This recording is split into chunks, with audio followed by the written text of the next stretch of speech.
देवभूमि उत्तराखंड, जहां हर घाटी में आस्था की गूंज है, हर नदी में पवित्रता बहती है और हर यात्रा श्रद्धा का प्रतीक मानी जाती है।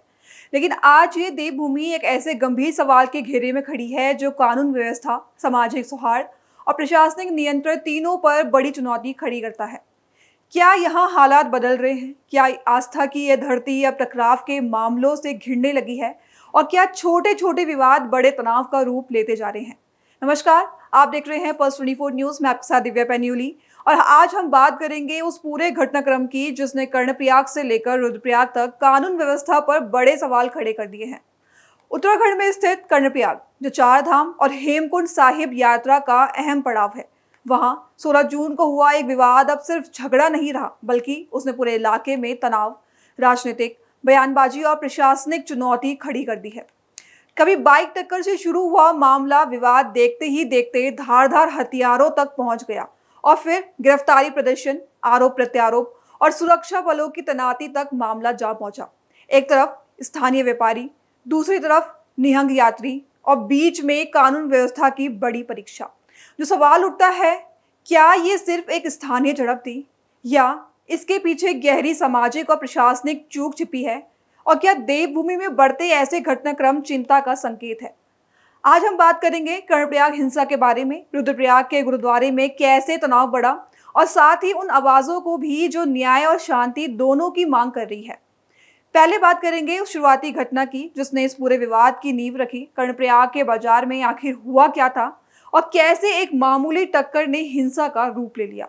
दरअसल कहानी शुरू होती है 16 जून 2026 से, जब उत्तराखंड के चमोली जिले के कर्णप्रयाग बाजार से, जहां हेमकुंड साहिब यात्रा से लौट रहे कुछ निहंग यात्रियों और स्थानीय व्यापारियों के बीच विवाद हो गया।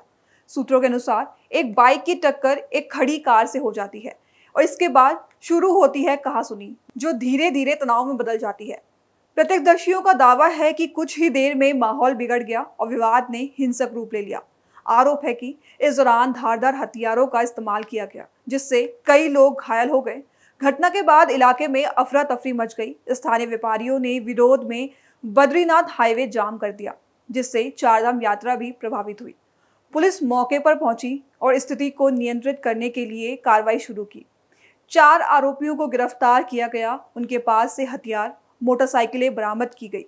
लेकिन मामला यही खत्म नहीं हुआ, क्योंकि इस घटना ने जल्द ही धार्मिक और सामाजिक रंग ले लिया और फिर शुरू हुआ बयानबाजी और विरोध का सिलसिला। कुछ संगठनों ने इसे एक तरफा कार्रवाई बताया, तो वहीं प्रशासन ने शांति बनाए रखने की अपील की। कर्णप्रयाग की आग अभी पूरी तरह ठंडी भी नहीं हुई थी कि रुद्रप्रयाग के नगरासू इलाके से एक और तनाव की खबर सामने आई। और इस बार मामला सिर्फ सड़क या बाजार तक सीमित नहीं रहा, बल्कि पहुंच गया गुरुद्वारे के परिसर तक, जहां हालात अचानक ऐसे बिगड़े कि पूरे इलाके में सुरक्षा बलों की तैनाती करनी पड़ी।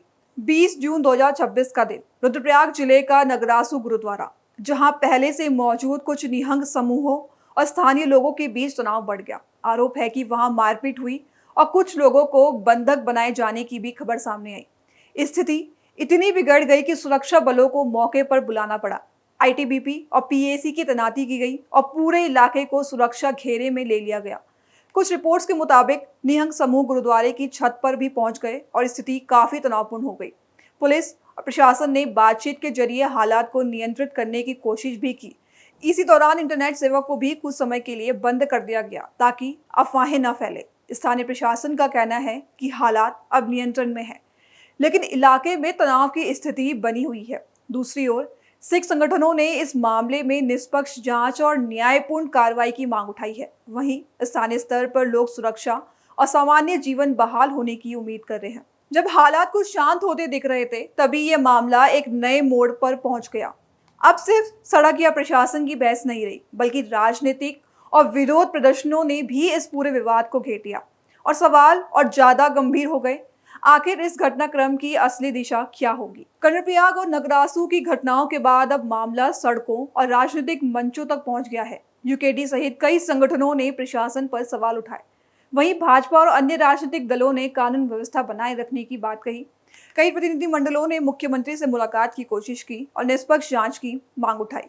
सिख प्रतिनिधियों का कहना है कि उनके युवकों के साथ अन्याय हुआ है और मामले में क्रॉस केस और निष्पक्ष जांच जरूरी है। वहीं प्रशासन का कहना है कि सुरक्षा सर्वोपरि है और किसी भी स्थिति में कानून व्यवस्था से समझौता नहीं किया जाएगा।